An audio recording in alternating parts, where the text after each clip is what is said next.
So, hello guys, it's me again, Camelia Flores! So, for today's video ay pupunta kami ngayon ng Salvacion kasi nga na it's my 40 days kung saan magpapasalamat kami doon kay Nuestra Salvation. Kaya halika na, sumama ka na sa amin para magpatungo tayo. At ito na nga ni, nakasakay na nga ni kami at hawak-hawak ko lang ang aking baby na cutie-cutie yan. Tignan mo lang, oh, 2 joints parang mafia.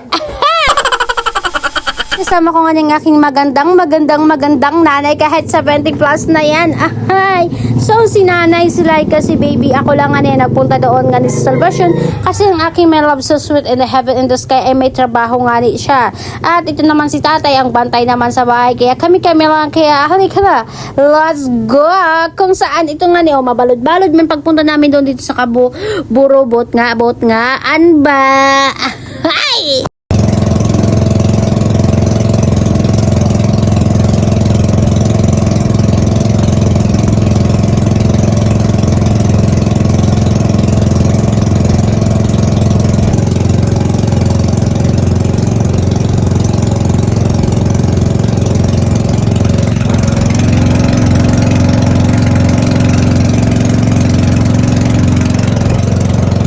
Duban ko man nga ni nga lasa ka nagpakad sa Salvation, it's 2022 na narayo kami nga to na matromba kaya ay, matagal na pala. Tas pagpunta mo dito may anak ka natin.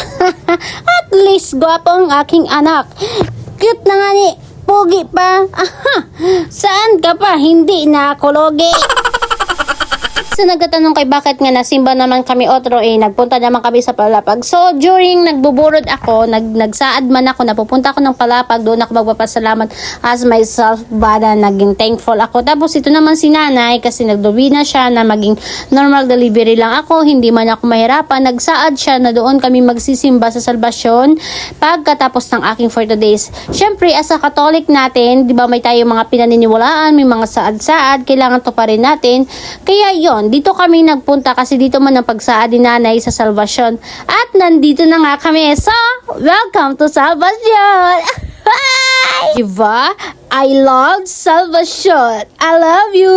Pagkadating nga namin dito ay nagpunta muna kami sa pinaka-waiting shed nila doon at may nga ni pinifill upan para nga ni ba hindi ko din maalam kung bakit nag-fill up. Siguro kasi as a tourism. Charot! So, ito nga ni ang kanilang simbahan, diba? Ka-cutie-cutie, Papa Jesus.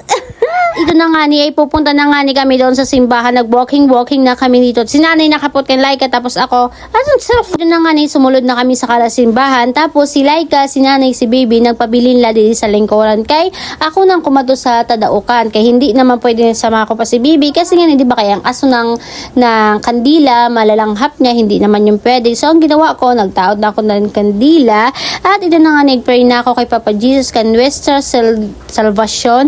Nagpasalamat nga naging safe delivery, naging normal, hindi man ako pinahirapan. Kaya I'm so glad and thankful nga waray akakuri ipanganak. Kaya sa mga ranak doon, pangajila ka ngan pangusog kang para sa iyo palalab. At pagkatapos na mamamati ng misa ay ito na nga ni paulit na kami para di rin na kami abutan sa Subasko. At ito na nga si Laika at si nanay nag-selfie sila. Tapos ako naguna na paglakaw kay para nga ni may una doon. At tadan! Ang ganda ko pa din. Tada! So, pagkabot ko didi sa kanila pantalan, ay otro nga niya ako pina-fill up otro didi. Kay hindi ko din alam kay kuya, kailangan daw otrohin dito, magsurat-surat ng kanilang pangalan. Si kuya, i-chat mo ako, charot lang. At adi na nga ni kami sa pantalan, pauli na nga ni kami, para dili talaga kami abutin sa Sumasko. Kasi syempre, dagat liwat, ano na uulian, huro-hurayo liwat. Kailangan naming umuwi na, kaya halika na, umuwi na tayo talaga. So, nandito na kami. Kaya thank you. By the way guys, mix na and si baby, nagchuchupo na siya tapos nadede din sa akin kasi gintuyo ko talaga siya nga mag-mix kasi in case na magpera na ka months tapos mag-deliver para diri sa akong diri ilat ako makori ang parang pwede ko siya baya-bayaan kasi para din naman yun sa kanya, diba? At iniyan ay pauli na nga ni kami sa Kahayagan. Di na nakasakay na kami sa barko na manuwadung. So fast forward na ang lahat ng mga pangyayari na yan. Kailangan natin i-fast forward para pitawan ng lahat. So nandito na nga kami sa Kahayagan. Welcome Kahayagan Island Garden Summer! nandito na nga kami sa Kahiyagan, padoong na nga ng aming motor na sinsakyan. Tapos ito naman ang aking palangga ay talaga nga na naman, ayan, tulog-tulog talaga siya. Hindi talaga siya nagising-gising. Kaya ang kagandahan man kanya pag andar, tulog talaga. Hi! So, hanggang dito na lang ang aking vlog. Thank you for watching.